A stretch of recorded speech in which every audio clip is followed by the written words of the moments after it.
Hello friends, welcome to Aisha textile. ఈసారి నా దగ్గర దసరా పండుగకి కొత్త కొత్త పార్సల్, కొత్త సరుకు వచ్చింది. చూడొచ్చు అనద్ గారు, మనం అక్క చెల్లెల కోసం ఓన్లీ 399 రూపీస్ లో లాంటి సరుకు. 399 నిజం, 399 డబ్బులు ఇవ్వాలి, సరుకు తీసుకొని వెళ్ళాలి. మీకు మొత్తం బిల్ తీసుకోండి, మొత్తం బిల్ కావాలి. ఇది ఒక పార్సల్, ఇది ఒక పార్సల్, ఇది ఒక పార్సల్.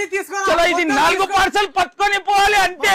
నా దగ్గర ఆఫర్ అంటే ఆఫర్లు ఉంటది. చూడొచ్చు అనద్ గారు, ఇది కూడా చూడొచ్చు. కొత్త సరుకు Dasara stock only 289, 300 rupees, 350 rupees, 400, 10,000 rupees నుంచి కొత్త బిజినెస్ స్టార్ట్ చేయండి. దసరాకి లాభం తీసుకొని వెళ్ళాలి మనం. అక్క చెల్లెలు చూడొచ్చు, పార్సల్ టు పార్సల్ ఉంటది. నా దగ్గర 1 లక్ష 2 లక్ష ఇంత కూడా డబ్బులు తీసుకొని వస్తే తక్కువ పడుతుంది. ఐషా టెక్స్టైల్ లో విజిట్ చేయాలి, లాభం తీసుకొని వెళ్ళాలి. దసరాలో మంచిగా ప్రాఫిట్ తీసుకొని అమ్మాలి.